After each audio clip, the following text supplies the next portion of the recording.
Hello curious humans, आज हम जानने वाले हैं लिक्विड प्रोपेलेंट रॉकेट इंजन और सॉलिड प्रोपेलेंट रॉकेट इंजन के बारे में। तो इस वीडियो में हम सबसे पहले जानेंगे इन दोनों की वर्किंग और फिर हम जानेंगे कि इन दोनों के बीच क्या डिफरेंस होता है और कहाँ हम liquid propellant rocket engine use करते हैं और कहाँ हम solid propellant rocket engine use करते हैं। तो सबसे पहले बात करते हैं लिक्विड प्रोपेलेंट रॉकेट इंजन की। तो इसमें फ्यूल और ऑक्सीडाइजर दो अलग अलग कंटेनर में सेपरेटली स्टोर किया जाता है और दोनों को ही लिक्विड फॉर्म में स्टोर किया जाता है, इसीलिए इसे लिक्विड प्रोपेलेंट रॉकेट इंजन कहते हैं। फिर फ्यूल और ऑक्सीडाइजर को पंप किया जाता है कंबशन चैम्बर में, जहां फ्यूल और ऑक्सीडाइजर मिक्स होता है और फिर मिक्स होने के बाद उसको इग्नाइट किया जाता है, जिससे गैसेस पैदा होती है और जितना भी थ्रस्ट है वो बहुत ज्यादा वेलोसिटी में जो हमारा नोजल है रॉकेट का उससे बाहर जाता है, जिससे थ्रस्ट पैदा होता है और उस वजह से हमारा रॉकेट लिफ्ट होता है। तो लिक्विड प्रोपेलेंट रॉकेट इंजन के बाद अब बात करते हैं सॉलिड प्रोपेलेंट रॉकेट इंजन की।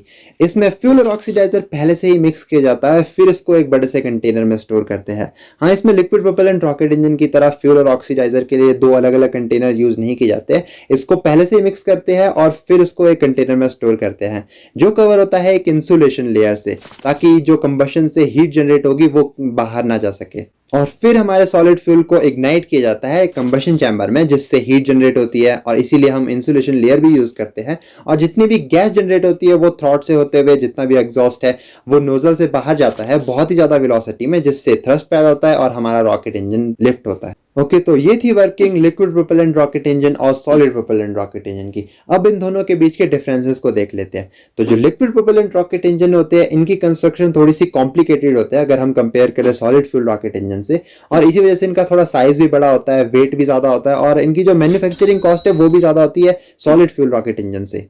तो लिक्विड प्रोपेलेंट रॉकेट इंजन का मैक्सिमम केसेस में स्पेसिफिक इंपल्स ज्यादा होता है, बट जो सॉलिड फ्यूल रॉकेट इंजन है उनका थोड़ा सा थ्रस्ट ज्यादा होता है, वो ज्यादा थोड़े से एफिशिएंट होते हैं। बट जो लॉन्ग रेंज मिशन होते हैं उनके लिए ज्यादा सही रहता है लिक्विड प्रोपेलेंट रॉकेट इंजन, और जितने भी शॉर्ट रेंज मिशन है उनमें ज्यादातर solid propellant rocket engine use किए जाते हैं।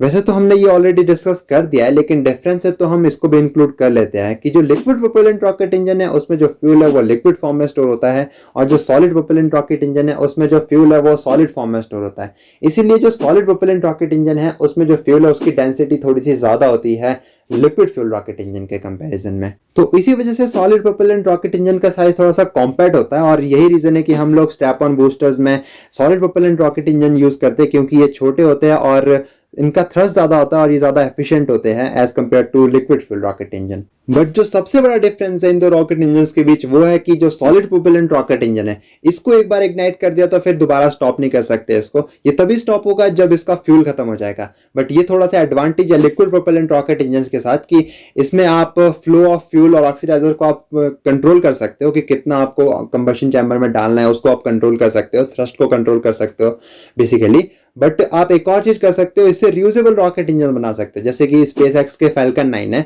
वो ऊपर जाता है, बूस्टर्स बंद होते हैं, फिर नीचे आता है, बूस्टर्स दोबारा से स्टार्ट होते हैं। ये सिर्फ लिक्विड प्रोपेलेंट रॉकेट इंजन के साथ ही हम कर सकते हैं, सॉलिड प्रोपेलेंट रॉकेट इंजन के साथ ये पॉसिबल ही नहीं है। तो आज की इस वीडियो में इतना ही है। अगर कुछ भी अच्छा लगा तो सब्सक्राइब कर लो। जय हिंद, जय भारत।